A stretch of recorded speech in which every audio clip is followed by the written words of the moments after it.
You are born with CBD in your body. This endocannabinoid system is a part of you. See these highlighted areas here? Your brain, your liver, reproductive organs, it's already there. The human endocannabinoid system receptors are on every cell surface. They're on every nerve ending. So again, there shouldn't be any weird stigma about this. It's just lack of education. Have you ever heard of something called CBD? Yes, I have actually. We're coming out with it. You're kidding! I was just watching a news report on it. You know what's happening with CBD? Doesn't matter if it's CNN or Fox, Forbes magazine, MSNBC, NBC, they're all educating people that were never taking another type of supplement are looking to CBD as being the answer. Pretty powerful. He's going to share with you guys the science of CBD. How do you feel? Because CBD covers so many things. We're going to learn a little bit about it right now. But first, let's blow through some of the myths, all right? You are born with CBD in your body. Okay, this endocannabinoid system is a part of you. See these highlighted areas here? Your brain, your liver, reproductive organs, it's already there. All right, so don't think this stigma that, oh, I'm gonna be taking some drugs. No, it's already there. It's already a part of you. The human endocannabinoid system receptors are on every cell surface. They're on every nerve ending. There's two varieties, CBD1 and CBD2. Those are part of your endocannabinoid system. And then CBD, what we're going to learn about in a little bit, is kind of the key that helps those receptor sites communicate better. So again, there shouldn't be any weird stigma about this. It's just lack of education. If people are saying, oh, I don't want to take that, marijuana is bad for me. Well, yeah, marijuana is, but guess what? We're going to learn the difference between hemp and the marijuana plant, all right? But there's this stigma behind it. I want everybody to really educate themselves. This endocannabinoid system is a part of you. You're born with it. Every single cell has CBD1 or CBD2 receptors. What does it control? Take a look at this, you guys. Your hypothalamus, that controls your body temperature, your nervous system, hunger receptors, your thyroid gland, controls your metabolism, your energy levels, your thymus. Guys, thymus is huge. A lot of people don't know what your thymus is or what it does. Anybody ever heard of T cells, B cells? Part of your immune system. They're called the NK cells, natural killer cells. That's your thymus. So the endocannabinoid system controls your thymus and your immune function. So I guess, in other words, your endocannabinoid system affects almost every major function of your body. So again, it's already there. But just like your B vitamins or anything like that, they're there in your body. But do we need B vitamins? Do we need to supplement with those? Do we feel better when we take B vitamins? Yeah. There's no difference between taking CBD and taking a B vitamin. It helps your body function better. For whatever reason, sometimes these systems get blocked. It could be a genetic disorder passed down through your ancestors that keeps your nerve endings from communicating or some of these organs from working properly. It could be environment, it could be stress. For whatever reason, these systems don't work better. CBD helps that communication link. We're going to learn about that. So what is CBD? Who wants to answer? Shout it out. Who can say the word even? All right, cannabidiol, super. We got some educated people out there. CBD is an acronym for cannabidiol. It's non-toxic. It's non-hallucinogenic. Okay, CBD is not the psychoactive property.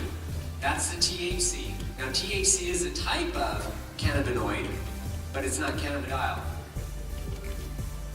This is a hard word.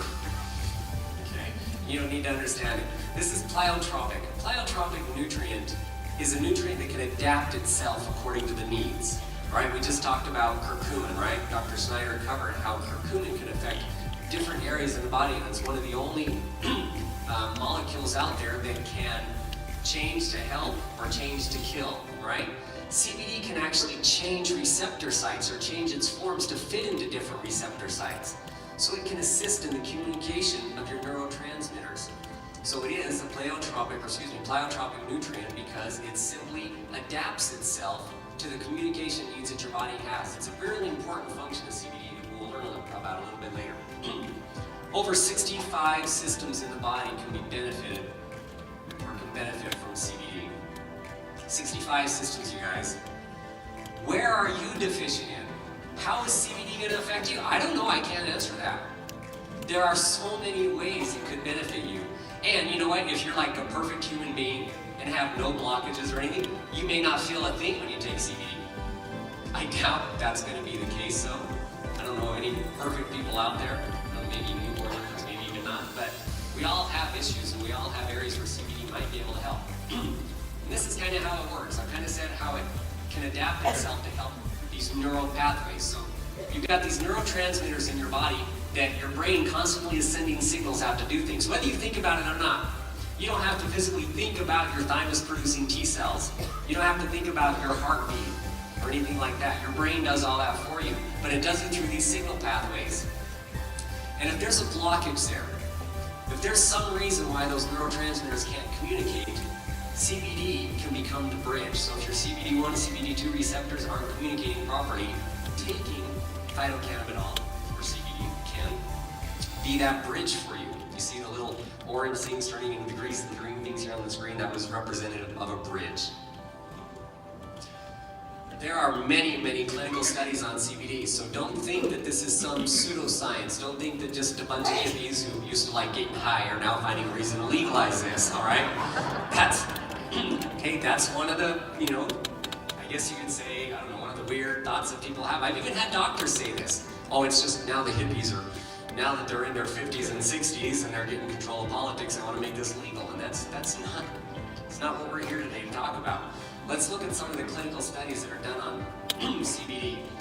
It enhances, or again, via adaptation, can actually suppress serotonin receptor sites. Why would you want to suppress a serotonin receptor site? Anybody here know somebody who suffers from anxiety? CBD can help suppress those serotonin receptor sites or bring them into balance to where you can turn off that gas pedal that's just making your brain go crazy. And there's a lot of clinical studies on that, by the way. There's other clinical studies on what's called TRV receptors. These are the vanilloid receptors that cause pain. So CBD can help with pain. Now, we've already talked about pain with Renew and how OPCs can affect inflammation and pain. So we keep building upon, our products here. Again, we talk about how 1 + 1 can equal 8. Imagine if you're a chronic pain sufferer and you start taking Renew, get a little bit of relief, add the Eternal, get a little bit of relief, take the CBD, and then all of a sudden, oh my gosh, I don't need the opiates anymore. Wouldn't that be incredible? There's clinical studies out there showing that can happen. GPR55 receptors. This is blood pressure, bone density, some other functions, very crucial. One of the biggest problems we have in our country, about age 65, when women hit that and they go into that, what they call the postmenopausal years, as their estrogen levels drop, their bone density drops too. About 1 in 4 women over the age of 65 that see their doctor, they're either osteopenic or osteoporosis, one of those. So pre-bone density issues. CBD can help with that. There's PPAR receptors that affect cancer growth and how cancer cells multiply and spread. There's a lot of anti-cancer studies on CBD. What I want you guys to do is just go home and Google clinical research on CBD. You'll be super surprised. Like right now, there's about 2,800 ongoing clinical studies on CBD. There's about 2,000 already finished. Right now, currently, it's one of the most widely researched phytochemicals, even more so than curcumin right now. Curcumin was probably the most researched 3-4 years ago, but CBD has just been, everybody's wanting to do clinical studies on CBD. Some of the most recent are the PPAR gamma receptors for anti-Alzheimer's. Isn't it amazing how, what does pain have to do with Alzheimer's or bone density have to do with cancer? Nothing. It's because this endocannabinoid system is already through all parts of our body, so there's so many benefits we can get from this. It also enhances the production of our own internal, the endocannabinoids that are already in your body. So remember how I mentioned like B vitamins, right? We take B vitamins so that it can help, other things in our body function better. But those B vitamins are also necessary for life. We have not done enough research on CBD to find out if it's necessary for life yet, but we do know that they are already in our body. We just don't know their exact function, probably because there's so many. But I can imagine the day where CBD will be the next vitamin. Just like I believe coenzyme Q10 is going to be another vitamin someday. Vitamin is simply a phrase or a term that we give a phytochemical that we have proven essential for life. And you watch, you mark my words, 5 to 10 years from now, CoQ10 will become a vitamin. Maybe another 5 years after that, we're going to see CBD becoming a vitamin. We know it's essential. It's found in plants you're eating right now. Did you know broccoli contains small amount of cannabinoids? Super small, they're trace amounts. But where the most highest concentrations are found are in the hemp plant. This order CBD can assist with. Anybody know anybody that's got something on this list? Come on, raise your hand, let's see it. Has everybody got their hands raised? Read it. Can you read all of them? It's kind of small. CTE, Alzheimer's, migraines, glioblastomas, Parkinson's, PTSD. We got a whole bunch of military up here in the morning. Ex-military, veterans. PTSD, you guys, there's a lot of clinical studies with CBD and PTSD right now. Hypertension, Crohn's, I spoke with a gentleman this morning who suffered from Crohn's for most of his life. Irritable bowel syndrome, it's more and more common now because of our diets and lifestyles. Osteoporosis, so I already covered that. Guys, there are so many things that this product can cover. You have no excuse not to get out there and share this with other people, all right? It's easy, just open your mouth. Paseo CBD1, hemp. Hemp is not marijuana.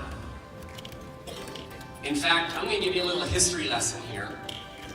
When Thomas Jefferson closed the deal on the Louisiana Purchase, and he started telling people they could go settle in the new Louisiana territory, and you could get your free 40 acres, or it was back then how many lots you wanted. I think the minimum was 160 acres. You had to plant half of your cultivated ground in hemp in order to claim your free land. And you had to sell that hemp back to the government at the time. We were in the War of 1812. We needed the ropes and the sails for our ships, for our Navy. So we have been growing hemp in this country for a long time. It was only until much later, the early 1905, when it became illegal. But again, that was a miscommunication. People started growing marijuana instead of hemp on their 40 acres.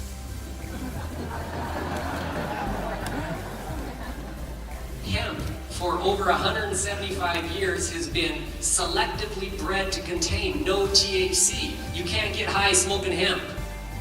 Won't work. Okay, it doesn't have that THC in it. So our product inherently has no THC. And there's another myth I want to dispel. Some people say, well, CBD doesn't work without THC. What did you just learn today? There's cannabinoids already in your body. You're born with it. But you're not born with THC. We're not born high. Okay? So that myth is completely false. Now, if you want to get high, then yes, CBD helps perpetuate the THC and boost that. But the opposite is not true. You don't need THC to make CBD work. Okay? There's some guys out there that said that. Well, don't you need THC to make CBD work? No, it's just not true. Because the stuff's already in your body, all right? Another difference.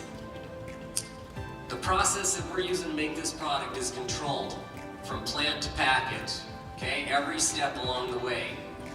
Our product is organic and it's non-GMO. Remember, we've had this selective breeding cycle for hundreds of years to breed out the THC in this product, in hemp.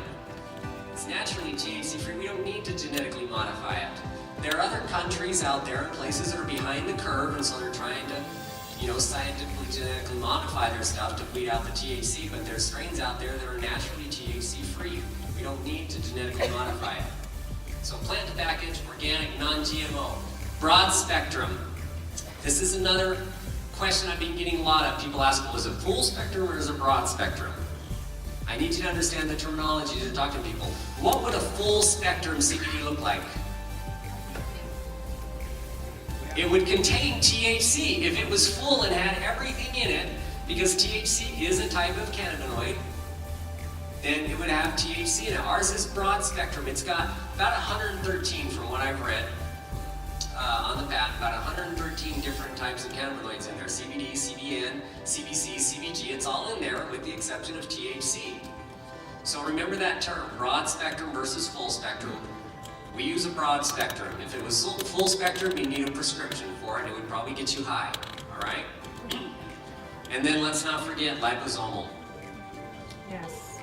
Liposomes are what make this product ultra unique. Daniel's going to come up and tell you some more things about it as he unveils the product. You're going to learn more things about what makes this product unique. But again, the liposome is what carries this CBD directly to the cell. CBD is one of those things that is not easily, the phytocannabinoids, the kind you take into your mouth, are not easily assimilated, okay? Liposomes help increase that bioavailability, and I think Daniel's going to explain a little bit more about the patent and the studies behind this product and what makes it unique. There's another myth out there that I'm going to have to dispel right now. A lot of people are saying, hey, Tracy formulated this. Guys, I wish I knew everything. One of the things that makes a person successful, and you've heard this before, is to align yourself with people that are better than you at some things, all right? I'm not the expert on CBD. We found a guy. We found a product. Somebody else did all the research, and I'm super happy to be working with him. We don't need, I don't need to go out there and formulate the best at everything. I don't know, I can't do that, all right? So I bring in experts. My scientific advisory board, they all know things different than I do. They're experts in their fields. When it came to CBD, we wanted to find the best. We wanted to work with the best. You guys deserve it. We need it as a company, so that's what we did, okay? I did not formulate this product. I got to review it. I got to look at it, I got to read the science, read the literature, and it's exactly what I wanted. If I were to do it, couldn't have done it better myself. I couldn't have done it, okay? Because I'm not the expert in this. So I just need you to understand, the sale will always do what we can for you so that we're the leader of the pack, so that we've got the best. Put you in a position to win.